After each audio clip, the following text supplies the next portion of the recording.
ഭാവനയെ പ്രധാന കഥാപാത്രമാക്കി ജയദേവ് ഡയറക്ട് ചെയ്തിട്ടുള്ള ഒരു തമിഴ് മൂവി കണ്ടു. ദി ഡോർ എന്നാണ് മൂവിയുടെ പേര്. പ്രേതപടമാണ്.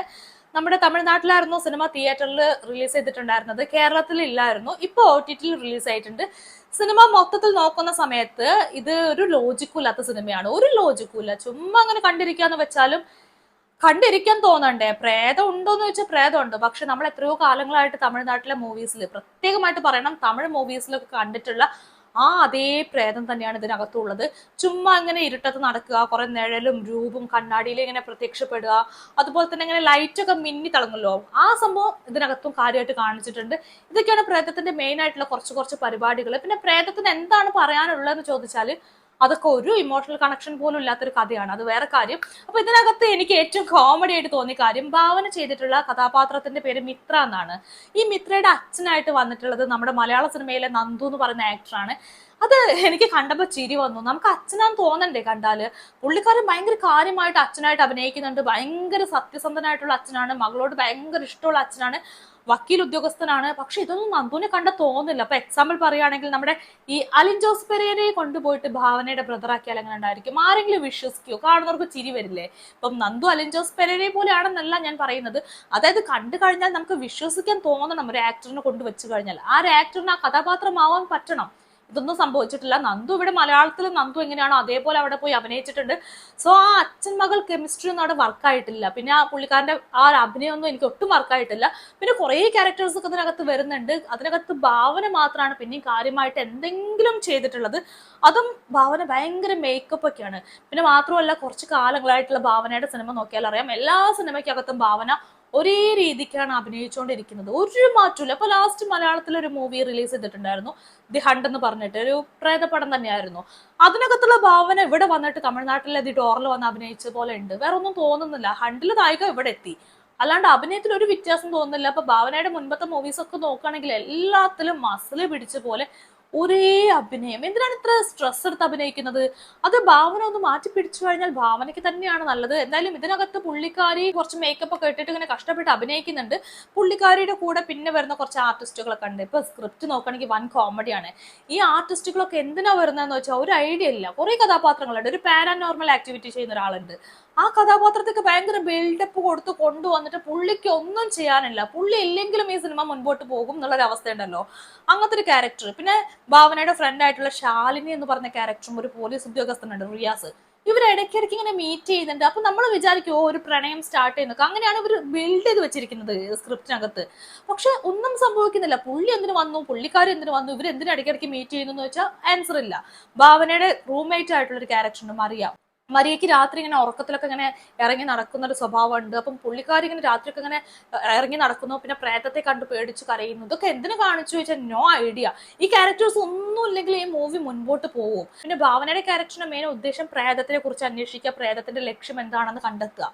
അത് പിന്നെ അങ്ങനെ ആവുമല്ലോ, നായികമാർ അങ്ങനെയാണല്ലോ. അപ്പം ഭാവന അതുപോലെ അന്വേഷിച്ച് പോകുന്നുണ്ട്. പ്രേതത്തിന്റെ ഫ്ലാഷ് ബാക്ക് അന്വേഷിച്ച് കണ്ടെത്തുന്ന സമയത്ത് അയ്യോ, ഒന്നുമില്ലാത്തൊരു കഥയാണ് ഒന്നാമത്തെ കാര്യം. പിന്നെ ഫ്ലാഷ് ബാക്കിനകത്തൊക്കെ കുറെ ആർട്ടിസ്റ്റുകൾ വരുന്നുണ്ട്. അപ്പോൾ ഈ ആർട്ടിസ്റ്റുകൾ മൊത്തത്തിൽ നോക്കുന്ന സമയത്ത് ഫ്ലാഷ് ബാക്കിനകത്തുള്ള ആർട്ടിസ്റ്റുകൾ മാത്രമല്ല, ഭാവന അല്ലാത്ത ബാക്കി, നന്ദു അല്ലാത്ത ബാക്കി ഒരുവിധം എല്ലാവരും നോക്കുന്ന സമയത്ത് എനിക്ക് പെട്ടെന്ന് തോന്നി എന്താണെന്നറിയോ, ഈ സിനിമയുടെ പിന്നണിയിലേക്ക് പോവുകയാണെങ്കിൽ ഈ സിനിമകൾ നടക്കുന്നത് പല രീതിക്കാണ്. നമ്മൾ വിചാരിക്കുന്ന പോലെ എല്ലാ സിനിമകൾക്കും വേണ്ടി റൈറ്റേഴ്സ് ഇറങ്ങി നടന്ന് സ്ക്രിപ്റ്റ് ചെയ്ത് പ്രൊഡ്യൂസറെ കണ്ടെത്തി, അല്ലെങ്കിൽ ഡയറക്ടേഴ്സ് ഇറങ്ങി നടന്ന് പ്രൊഡ്യൂസറെ കണ്ടെത്തി, അങ്ങനെയൊന്നും പല സിനിമകളും സംഭവിക്കുക. ചില സിനിമകൾ ഇങ്ങനെയാണ്, പ്രൊഡ്യൂസർ വന്നിട്ട് പറയും എനിക്കൊരു മെയിൻ ആർട്ടിസ്റ്റായിട്ട് ഒരു നായികയെ വെക്കണം, പിന്നെ എനിക്ക് പ്രേതം വരണം, 2 പാട്ട് വേണം, 3 ഫൈറ്റ് വേണം, പിന്നെ കുറച്ച് പേടിപ്പിക്കുന്ന രംഗങ്ങൾ വേണം എന്നൊക്കെ പറഞ്ഞ് ഒരു പാക്കേജ് പോലെയാണ്.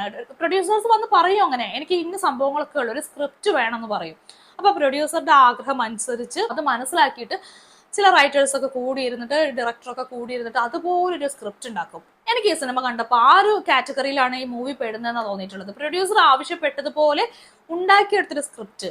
അതായത് അത്രയേറെ ആർട്ടിസ്റ്റുകൾ ഇതിനകത്ത് വരുന്നുണ്ട്. പിന്നെ അതുപോലെ തന്നെ സംശയിക്കേണ്ട കാര്യമാണ്, ഇതിനകത്ത് കുറെ ക്യാരക്ടേഴ്സ് വരുന്നുണ്ട്. ഈ ക്യാരക്ടേഴ്സ് ഒക്കെ ഇതിനകത്ത് ഫണ്ട് ചെയ്തിട്ടുണ്ടോ എന്ന് ചിന്തിക്കണം. അല്ലെങ്കിൽ പ്രൊഡ്യൂസേഴ്സിന്റെ ഫ്രണ്ട്സ് ആയിരിക്കും ഈ ക്യാരക്ടേഴ്സ് ഒക്കെ ചെയ്തിട്ടുണ്ടായിരിക്കും. അതും അല്ലെങ്കിൽ അവരും ഇതിനകത്ത് കുറച്ചൊക്കെ ഫണ്ട് ഇറക്കിയിട്ടുണ്ടായിരിക്കും. ഏതെങ്കിലും ഒന്ന് സംഭവിച്ചിട്ടുണ്ടായിരിക്കും. അത്രമാത്രം ആളുകൾക്കാണ് ഇതിനകത്ത് അവസരം കൊടുത്തിട്ടുള്ളത്. കഥാപാത്രങ്ങളൊക്കെ ലെങ്തി ആയിട്ടുള്ള കഥാപാത്രങ്ങൾ കൊടുത്തിട്ടുള്ളത്.